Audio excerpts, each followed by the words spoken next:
Assalamualaikum, halo semuanya. Kali ini saya akan menceritakan alur cerita novel yang berjudul Dewa Kekacauan. Jangan lupa buat teman-teman untuk like, komen dan subscribe ya. Tanpa basa-basi lagi kita mulai ceritanya. Li Longxing meliriknya dan berkata kepada Sun Peng, "Kamu tetap di sini untuk membersihkan medan perang, aku akan kembali setelah selesai." Setelah mengatakan itu, Li Longxing melonjak ke dalam langit dan langsung menuju puncak pegunungan yang tertutup salju di kejauhan. Ada ibu kota negara salju. Suara Tan Qian terdengar dari belakang, "Kakak Li, apakah kamu ingin kami pergi membantu?" "Tidak, aku akan segera kembali." Begitu suara itu turun, Li Longxing berkedip dan menghilang. Li Longxing muncul di ibu kota negeri salju. Pikiran spiritual yang kuat menyebar dan segera menyelimuti seluruh istana. Istana sekarang dipenuhi orang. Ratu dan putranya Suehui berdiri di tengah kerumunan dengan gugup. Di sekelilingnya ada tentara dengan baju besi cerah. Kemarahan Li Longxing memenuhi dantiannya dan dia berteriak dengan keras, "Ratu, sekarang Sue Feng sudah mati, aku tidak ingin melakukan kejahatan lagi. Jika kau tidak ingin menyakiti ratusan juta orang di negeri salju, bawa Suehui keluar dan matilah." Setelah mendengar kata-kata Li Longxing, Ratu dan Suehui bagai disambar petir. Wajah Suehui sangat ketakutan sehingga dia memeluk sang ratu erat-erat dan menangis, "Ibu, aku tidak ingin mati. Tolong temukan cara untuk menyelamatkanku."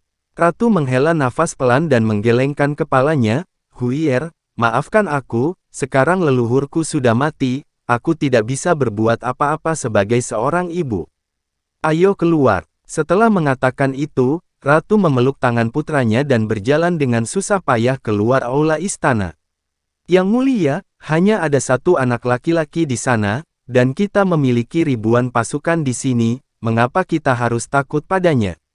"Ya Yang mulia, mengapa kita tidak maju bersama-sama dan memotongnya menjadi beberapa bagian?" "Yang mulia, semua prajurit meminta perintah. Diam semuanya." Ratu meraung dan berkata dengan tegas, "Dalam menghadapi kekuatan absolut, apa gunanya memiliki lebih banyak orang? Kali ini nenek moyang kita bergabung dengan 10 negara adidaya dari alam langit melonjak tingkat 9, bahkan itu pun gagal, apakah kita akan tetap maju setelah semua itu? Tetapi, sudah cukup, apa yang terjadi hari ini disebabkan oleh aku dan anakku, jadi kita, ibu dan anak, akan mengakhirinya." Bupati Suemi mendengarkan perintah tersebut. "Mulai sekarang, kamu akan menjadi ratu baru kerajaan salju. Ingat, kamu harus rajin dan mencintai rakyat di masa depan, dan jangan melakukan kesalahan yang sama seperti yang aku lakukan hari ini." "Kakak," Suemi menangis terseduh-seduh, menangis dengan sedihnya. "Ayo pergi." Ratu Sueli mengertakkan gigi, meraih tangan putranya Suehui, dan bergegas keluar istana. Keduanya terbang ke langit dan mendatangi Li Longxing. Li Longxing berteriak kaget. Keduanya segera jatuh dari udara, menekuk lutut, dan jatuh ke tanah. Wajah sang ratu tenang, seolah-olah dia telah tahu hasil ini. Suehui sangat tidak mau, dengan dahi pembuluh darahnya menonjol saat dia berjuang dan melompat dengan putus asa.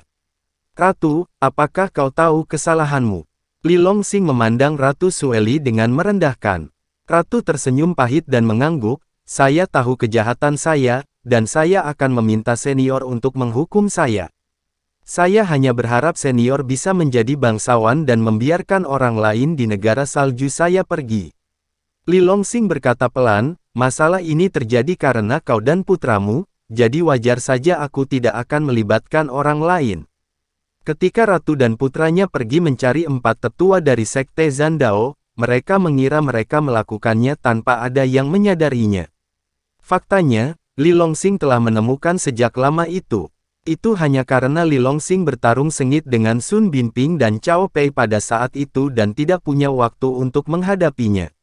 Itu saja. Sekarang semuanya sudah berakhir, giliran mereka. Li Longxing berkata dengan dingin, "Kalian berdua harus bunuh diri untuk permintaan maaf." Sueli mengangguk, mengangkat tangan kanannya, dan hendak menepuk keningnya dengan telapak tangan. "Tidak, Ibu Suri, kita tidak bisa hanya duduk diam dan menunggu kematian. Selama kita mengerahkan kekuatan seluruh negeri, kita masih bisa melawannya. Mata Sue Hui hampir pecah, dan dia meraung dengan gila. Sebagai pangeran berpangkat tinggi dari negeri salju, dia tidak mau mati karena frustrasi. Kau bajingan, diamlah. Wajah ratu berubah karena terkejut. Begitu Li Longsing mendengar ini, pasti akan menjadi bencana besar bagi negeri salju. Itu mungkin membawa bencana bagi seluruh negeri. Ketika suara itu jatuh, tangan kanan ratu yang terangkat mengubah arah tanpa ragu-ragu, dan memukul bagian atas kepala Sue Hui dengan telapak tangan. Ah! Sue Hui menjerit dan terjatuh telentang. Melihat tubuh dingin putranya yang tergeletak di salju, ratu menangis, "Huier, maafkan aku, ibu akan segera turun menemanimu." Setelah mengatakan itu, Shirley mengangkat tangannya dan menamparnya dengan cepat, kecepatan bagian tengah alismu sendiri. Ada ledakan, dan jiwa itu terbang menjauh. Berbaring berdampingan dengan Sue Hui, Li Longsing menggelengkan kepalanya dan pergi dalam sekejap. Apa yang dilakukan ratu bisa dianggap sebagai prestasi heroik bagi masyarakat negeri salju. Tapi Li Longsing tidak akan punya belas kasihan. Lagi pula, yang paling diinginkan ibu dan anak itu adalah membalas dendam dan membunuhnya. Jika Li Longsing tidak membunuh mereka hari ini, mereka mungkin akan menimbulkan masalah di masa depan. Li Longsing melintas beberapa kali dan mendarat dengan ringan di puncak tertinggi di negeri salju. Itu adalah tempat di mana Sue Feng, nenek moyang kerajaan salju biasa berlatih dalam pengasingan. Mata kekacauan terbuka dan memindai setiap inci. Hati Li Longsing tergerak, dan dia mengangkat tangannya untuk mengungkapkan rahasianya dan menunjuk. Klik, ketiadaan hancur. Sebuah retakan muncul selebar beberapa kaki. Di dalamnya, ada pintu cahaya semi-ilusi. Li Longsing melangkah maju dalam satu langkah. Ada dunia lain di balik pintu cahaya, dunia kecil yang mandiri. Salju putih bersinar, dan puncak pohon tertutup embun beku. Dikelilingi oleh pepohonan es di langit, berdiri kuil embun beku Wei Wei. Li Longsing mengambil satu langkah ke depan dan mendekat dalam sekejap. Siapa itu? Berani masuk tanpa izin ke tempat latihan leluhur negeri saljuku. 3 sosok muncul dari pepohonan es, menghalangi jalan Li Longsing. Li Longsing melambaikan lengan bajunya dan berkata, "Keluar." Energi kekacauan yang agung melonjak, dan 3 petapa yang menjaga kuil di puncak alam melonjak tingkat kelima semuanya memuntahkan darah dan berguling kembali. Li Longsing berjalan menuju kuil, mengangkat kaki kanannya dan menendangnya dengan keras. Dengan keras, pintunya pecah.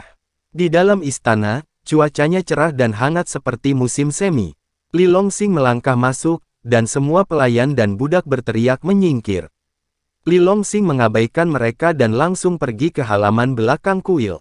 Di bawah tatapan matanya yang kacau, dia telah menemukan susunan warna-warni di halaman belakang kuil, yang sepertinya menyembunyikan semacam harta karun.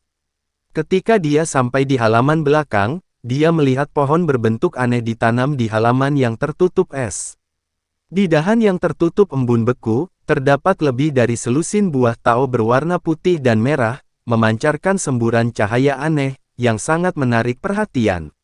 Buah Frost Dao. Konon hal paling berharga di kerajaan salju adalah pohon buah Frost Dao yang ditanam oleh nenek moyang Sue Feng. Ia mekar setiap 300 tahun sekali, menghasilkan buah setiap 300 tahun sekali, dan membutuhkan 300 tahun lagi untuk matang sepenuhnya. Setiap kali matang, hanya ada 50 buah Tao. Oleh karena itu, masing-masingnya tidak ternilai harganya. Buah Frost Dao ini memiliki efek ajaib pada semua petapa alam melonjak, terutama pada kultivator wanita dengan atribut air. Jika buah ini bisa diberikan kepada Tan Qian-Qian, kekuatan tempurnya pasti akan meningkat pesat lagi. Sudah mendekati alam istana Tao. Haha, Li Longsing tertawa, tiba-tiba melompat ke udara, dan melambaikan lengan bajunya. 16 buah Frost Dao terbang bersama dan dimasukkan ke dalam sakunya. Setelah mengumpulkan buah Dao, Li Longsing membuka mulutnya dan menyedotnya. Pohon buah beku yang seperti bukit itu segera bergetar hebat. Segera, dalam pusaran tanah beku di langit, ia membubung ke langit, berubah menjadi cahaya hijau, dan dibawa ke dunia Danhai oleh Li Longsing. Begitu pohon buah Frost Dao itu memasuki Danhai miliknya, Li Longxing terkejut. Segera setelah pohon buah Frost Dao memasuki dunia dan Hai Li Longxing, pohon itu segera berakar dalam di lapisan besar es yang ekstrim. Udara dingin yang megah bagaikan sungai yang bergelombang, muncul dari lapisan es dan menyatu dengan pohon buah-buahan di jalan yang beku. Pohon buah Frost Dao bergetar sedikit dan tiba-tiba menjadi penuh vitalitas, tumbuh pesat dengan kecepatan yang tak terlihat dengan mata telanjang. Dalam waktu kurang dari 10 napas, nilainya menjadi 2 kali lipat. Cabang dan dedaunannya lebat, menutupi langit dan matahari. Di antara dedaunan lebat, samar-samar terlihat puluhan bunga kecil berwarna putih. Apa-apaan ini, bukankah dikatakan bahwa ia hanya mekar setiap 300 tahun sekali? Mengapa ia mekar begitu cepat? Li Longxing tercengang. Dia tidak menyangka lapisan es ekstrim yang dibawa dari alam rahasia ini ternyata bisa mempercepat pertumbuhan pohon buah-buahan di Frost Road dan cepat menghasilkan buah. Tapi ini jelas merupakan hal yang luar biasa baginya. Buah Frost Dao tidak hanya berguna bagi Tan Qian, tetapi juga baginya, Xie Mengting, dan lainnya. Jika buah Dao cukup, mereka dapat dengan cepat maju ke ranah istana Dao. Memikirkan hal itu, Li Longxing berpikir, dan energi kacau di atas dunia dan Hai segera mengalir menuju pohon buah Dao dengan gila-gilaan. Setelah menyerap energi kekacauan dalam jumlah besar, 50 tulang bunga di pohon buah Frost Road tiba-tiba mekar bersama. Sejernih salju, dengan ribuan warna indah. Haha, Li Longxing tertawa sepenuh hati. Dilihat dari tren pertumbuhan pohon buah Frost Dao, dia seharusnya bisa segera memanen gelombang buah Dao lainnya. Kejutan yang tidak terduga, Li Longxing menarik napas dalam-dalam, dan sambil berpikir, dia keluar dari dunia dan Hai. Dia menginjak tanah dengan kaki kanannya dan tiba-tiba terbang ke udara. Pikiran ilahi menyebar dengan liar, menutupi seluruh kuil es dan salju. Itu adalah tempat peristirahatan Xue Feng, nenek moyang negeri salju, dan pasti ada sesuatu yang bagus yang tersembunyi di sana. Sekarang terlanjur ada di sini, bawa bersamaan agar waktu tidak terbuang sia-sia. Saat pikiran spiritual menyebar dengan liar, situasi seluruh istana tiba-tiba menjadi jelas dalam sekejap. Li Longxing menemukan ada ruang rahasia di bawah kuil. Namun itu ditutup dengan larangan yang kuat. Li Longxing membuka mata kekacauan dan mengabdikan dirinya pada penelitian deduktif. Setengah jam kemudian, dia berhasil menembus batasan dan menyapu harta karun yang tersembunyi di puncak salju di ruang rahasia. Setelah melakukan semua itu, Li Longxing melayang pergi. Kembali ke puncak Gunung Suci. Tan Qian dan gadis-gadis lainnya dengan cepat maju ke depan. Kakak Li, apakah masalah ini sudah terselesaikan? Iya, Li Longxing tersenyum bahagia, tidak hanya telah terselesaikan, tetapi ada juga kejutan yang tidak terduga.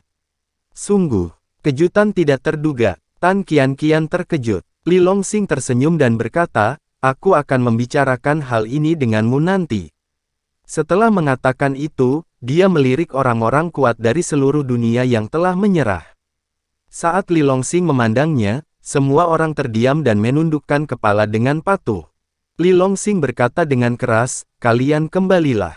Suatu hari, jika aku membutuhkan bantuan, aku akan meminta Sun Peng untuk datang kepada kalian. Ya, senior, ayo pergi. Ketika semua orang mendengar itu, mereka dengan cepat berbalik seolah-olah mereka telah diberikan amnesti. Mereka takut jika berlari terlalu lambat, Sun Peng akan terus menangkapnya dan melakukan kerja paksa. Sebelumnya, seluruh puncak Gunung Suci itu berantakan, penuh dengan mayat, daging, dan darah yang hancur. Mereka semua membersihkannya. Xiao Li, kamu membiarkan mereka pergi seperti ini. Li Chengsun memandangi sosok semua orang yang mundur dan bertanya dengan cemas. Li Longxing tersenyum dan berkata, jika kita tidak membiarkan mereka pergi, mengapa kita tidak membawa mereka kembali ke negara Yan bersama-sama? Li Chengsun bergumam, saya pikir akan lebih baik jika kita membawa mereka kembali ke negara ini, negara bersama-sama. Setidaknya, dengan mereka di sana, mereka dapat membantu kita. Menghalangi banyak bencana. Li Longxing menggelengkan kepalanya, tidak perlu. Jika seseorang benar-benar ingin berurusan denganku, saat mereka datang, mereka pasti akan melakukannya. Jadilah orang kuat di atas alam melonjak, tidak masalah apakah mereka ada di sana atau tidak. Mata Li Chengsun tampak aneh, kamu melihat dengan jelas. Haha, Li Longsing mendongak dan tertawa. Li Chengsun mau tidak mau memelototi Li Longsing dengan ekspresi rumit, dan diam-diam mengeluh di dalam hatinya. Sialan, anak ini benar-benar berhati besar. Saat ini kamu masih bisa tertawa. Namun, sekarang setelah semuanya menjadi seperti ini, dia tidak bisa berkata apa-apa lagi. Jadi dia melambaikan tangannya dan berkata, semuanya, naik perahu dan pulang. Swiss, Swiss. Satu demi satu, sosok-sosok bergegas menuju perahu yang berlabuh di kejauhan. Semua orang ingin segera meninggalkan tempat bencana ini. Jangan sampai malam-malam panjang dan mimpi-mimpi akan menarik balas dendam orang kuat lainnya. Li Longsing dan Tan Qianqian dan yang lainnya tidak takut sama sekali, dan dengan santai menaiki perahu. Apa yang akan terjadi pasti akan datang. Sekarang setelah dia melakukannya, Li Longsing tidak akan takut. Terlebih lagi, dengan dia, Tan Qianqian dan Xiao Yu di sini, tak seorang pun di 9 kerajaan Yaozu dapat menyentuh mereka sama sekali. Kecuali musuh-musuh itu mendapat dukungan kuat dari alam istana Dao dari luar. Jika tidak, mereka sekarang cukup berjalan menyamping dalam lingkup dari 9 kerajaan. Tepat ketika Li Longsing dan yang lainnya menaiki tangga kapal sedang memulai perjalanan pulang. Apa yang terjadi di negeri salju seperti sayap tumbuh, menyebar seperti badai. 9 kerajaan Yaozu terguncang bersama. Semuanya mengingat nama Li Longsing. Tetapi sebagian besar petapa, ketika nama itu disebutkan, semua orang mengertakkan gigi dan sangat membencinya. Karena kurang lebih banyak orang kuat di negaranya yang mati di tangan Li Longsing. Pasca musibah ini, vitalitas 9 negara tersebut rusak parah. Tak terlihat, Yan Guo mendapat manfaat besar dan menjadi negara adidaya yang tidak bisa diabaikan. Berita itu dikirim kembali ke markas Sekte Zandao pada saat yang sama. Konon setelah menerima kabar tersebut, Zandao Zong sedang dalam kekacauan. Tidak ada harmoni dalam Sekte Zandao. Struktur kekuatannya mirip dengan Pulau Dewa Laut. Selain pemimpin sekte, wakil pemimpin sekte juga sangat berkuasa. Karena insiden Li Longsing, pemimpin klan dan wakil ketua klan bubar sepenuhnya. Pemimpin sekte bersikeras mengirim seseorang untuk mengundang Li Longsing bergabung dengan Sekte Zandao dan fokus melatihnya. Faktanya, dia ingin memanfaatkan bakat Li Longsing untuk membantunya naik pangkat sebagai wakil ketua sekte di masa depan. Bagaimana wakil ketua sekte bisa membiarkan keinginannya terkabul? Setelah mengetahui bahwa pemimpin sekte ingin merekrut Li Longsing, dia segera memimpin para tetua untuk melakukan protes kolektif dan bertengkar hebat di aula politik Sekte Zandao. Pada akhirnya, mereka malah berjuang keras dan kedua tangannya terluka. Kemudian, pemimpin sekte dan wakil pemimpin sektelah yang mengambil tindakan secara pribadi untuk menyelesaikan perselisihan tersebut. Ketua sekte dan wakil ketua sekte tinggal di aula untuk berdiskusi selama 2 jam sebelum mencapai penyelesaian untuk sementara. Adapun isi penyelesaiannya, kecuali dua pihak yang terlibat, tidak ada orang lain di Sekte Zandao yang mengetahuinya. Tak satu pun dari mereka memberi tahu siapapun. Sekte Zandao sepertinya sudah kembali tenang, namun nyatanya, diam-diam, ada gelombang yang bergejolak. Segera, tokoh tirani diam-diam meninggalkan Sekte Zandao dan terbang menuju kerajaan Yan dengan kecepatan penuh. Orang-orang itu termasuk orang-orang dari pemimpin sekte dan orang-orang yang dikirim oleh wakil pemimpin sekte. Adapun apa yang ingin mereka lakukan, hanya mereka sendiri yang tahu dengan jelas. Sebelum kapal kembali, berita tentang pembantaian Li Longsing di pintu keluar dunia rahasia telah disampaikan kembali ke Akademi melalui agen rahasia yang dikerahkan oleh Akademi Perang Yang Luo di berbagai negara. Ketika Dekan Wei Feng mendengar berita itu, wajahnya tiba-tiba berubah, dan dia menghancurkan meja di sebelahnya dengan telapak tangan yang keras. Dia kesemutan, berpikir lama, dan akhirnya membuat keputusan. Dia harus memberi tahu tuannya tentang masalah ini sesegera mungkin. Kalau tidak, semua yang mereka lakukan di negeri Yan akan sia-sia. Wei Feng datang ke aula belakang. Aula itu kosong, tanpa perabot apapun, kecuali patung setinggi manusia Wei Wei berdiri tegak. Patung itu diukir oleh seorang pria parubaya berusia 40-an. Wajahnya setajam pisau dan kapak, dan keagungannya tak terbatas. Meskipun hanya sebuah patung, namun memberikan rasa penindasan yang sangat kuat kepada orang-orang. Seolah-olah patung itu sedang mengukir dewa yang tinggi dan perkasa, dan Wei Feng bahkan tidak berani melihatnya. Berjalan di depan patung dengan alis rendah, Wei Feng berlutut, memejamkan mata dan merenung. Bagaimana dia harus melaporkan masalah ini kepada Tuhannya? Tuhannya harus memberikan perhatian yang cukup terhadapnya. Kalau tidak, jika dia masih menanganinya selembut terakhir kali, dia pasti yang akan tamat. Bagaimanapun, dia juga terlibat dalam hilangnya orang tua Li Longsing. Meskipun dia bukan pelakunya, bagaimana Li Longsing bisa melewatinya dengan mudah? Ini masalah hidup dan mati, jadi berhati-hatilah.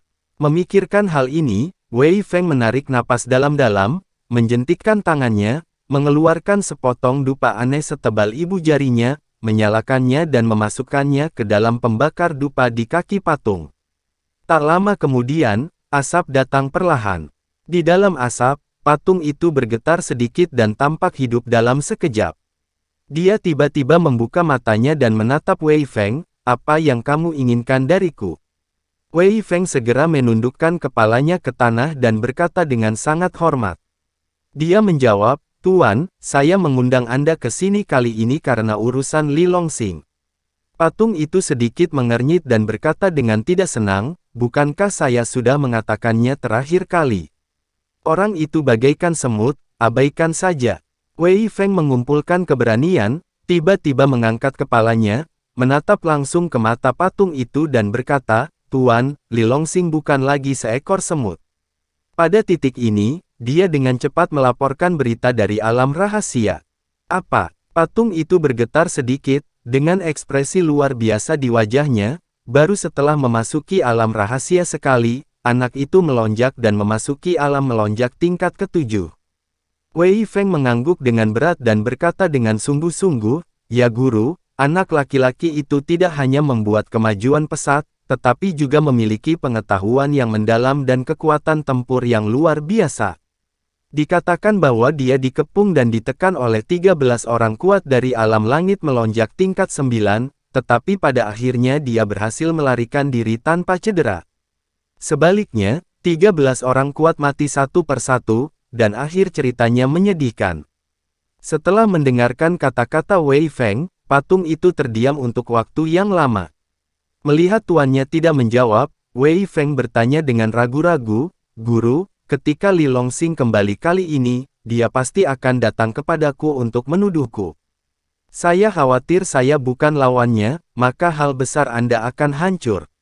Saya juga meminta Master untuk memberi saya beberapa nasihat, apa yang harus saya lakukan selanjutnya." Setelah mendengar itu patung itu menjawab, "Jangan khawatir, aku tidak akan membiarkan apapun terjadi padamu. Seseorang akan datang membantumu ketika saatnya tiba." "Apakah benar?" Wei Feng sangat gembira. Dia mengetahui kemampuan tuannya dengan sangat baik. Terlebih lagi, ada begitu banyak orang kuat di bawah komandonya, dan dia tidak dapat bersaing hanya dengan salah satu dari mereka. Suaranya agung, bercampur dengan sedikit ketidaksenangan. Wei Feng sangat ketakutan sehingga dia bersujud berulang kali, "Saya tidak berani, saya tidak berani." "Baiklah, itu saja. Aku sedang sibuk dengan hal besar akhir-akhir ini. Kalau ini bukan soal hidup dan mati, jangan ganggu aku lagi." Setelah mengatakan ini, cahaya merah di mata patung itu berangsur-angsur menghilang. Segera kembali menjadi benda mati. Wei Feng berdiri, mengulurkan tangannya untuk menyeka keringat dingin dari dahinya, dan tersenyum, "Haha, Li Longsing, kau akan mati kali ini." Di masa lalu, Li Longsing hanyalah seorang pengemis di kota Qingyun, dan tidak ada ancaman baginya. Wei Feng juga tidak menganggapnya serius. Tanpa diduga, hanya dalam beberapa tahun, bajingan kecil bernama Li itu akan mendominasi. Kecepatan kemajuan sangat cepat sehingga membuat Wei Feng lengah. Setelah mendengar berita dari dunia rahasia, dia akhirnya tidak bisa duduk diam. Memahami bahwa sekarang telah mencapai momen kritis hidup dan mati. Untungnya, sang master tidak menyerah padanya dan berjanji akan mengirimkan bala bantuan yang kuat untuk membantunya. Dan yang harus dia lakukan sekarang adalah duduk dan menunggu di akademi, menunggu anak itu jatuh ke dalam perangkapnya. Kali ini, Li Longxing harus mati. Di atas kapal yang sedang dibangun, Li Chengsun menyerahkan seluruh lantai 3 gedung itu kepada Li Longxing, Tan Qianqian dan yang lainnya. Beberapa orang sekarang adalah tokoh terkemuka di Yaozu. Dia seorang wakil dekan kecil, tidak boleh menyinggung perasaan mereka. Alasan pengaturan ini sebenarnya memiliki tujuan lain, yaitu agar tidak melibatkan orang yang tidak bersalah. Setelah Li Longxing dan Tan Qianqian diatur, mereka akan terus diatur dengan siswa lainnya. Pada saat itu, jika musuh yang kuat menyerang, bukankah itu akan membawa bencana bagi Ciyu? Sekarang jika Li Longxing dan orang-orang bermasalah lainnya tetap bersama, tidak akan ada masalah seperti itu. Namun, kekhawatiran Li Chengsun jelas tidak diperlukan. Saat Li Longxing dan yang lainnya membantai semua orang di pintu keluar dunia rahasia, mereka menjadi terkenal dalam satu pertempuran. Sepanjang perjalanan, tidak ada yang berani memprovokasi. Anak-anak di sepanjang jalan berlari lebih cepat dari kelinci setelah melihat bendera Akademi Yang Guo berkibar. Perahu pembuatnya membelah langit dengan mulus dan bergerak maju dengan kecepatan penuh. Di kabin terbesar, Li Longxing dan Tan Qianqian duduk berhadapan. "Kakak Li, bukankah kamu bilang ingin memberiku kejutan? Di mana kejutannya?" tanya Tan Qianqian sambil tersenyum, matanya yang indah bersinar terang.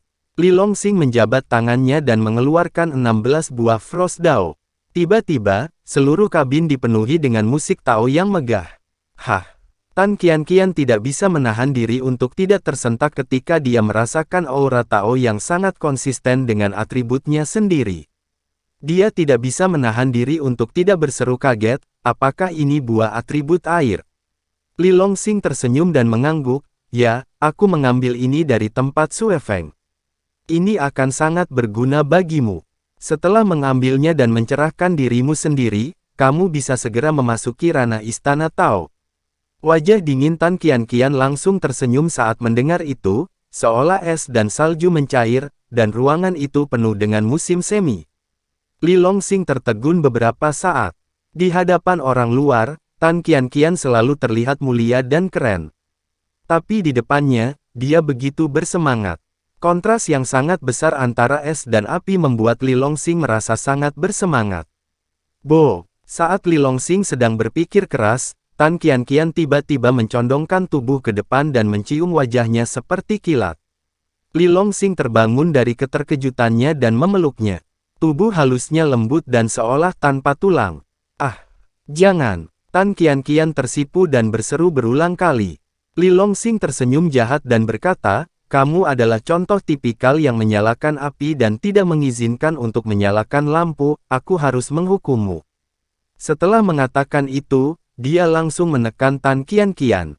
Tan Qianqian setengah mendorong dan setengah meronta, "Tidak, Kakak Li, aku belum mengambil buah Tao." Li Longxing langsung menutup bibir merahnya dengan mulut besarnya. Setelah berciuman beberapa saat, dia melepaskannya dan berkata sambil tersenyum, "Kamu dapat mengambilnya sekarang, dan aku dapat membantumu ketika kamu mencerna buah Dao nanti." Orang jahat. Tan Qianqian mengulurkan gioknya sambil menunjuk jarinya, dia dengan ringan menyodok dahi Li Longxing. "Haha, bukankah kamu menyukai sisi burukku?" Li Longxing tersenyum dan menerkamku. "Berhati-hatilah." Segera, tempat tidur besar di kabin menjadi kewalahan dan mengeluarkan suara derit-derit yang kuat. Li Longxing bekerja lebih keras untuk mengatur.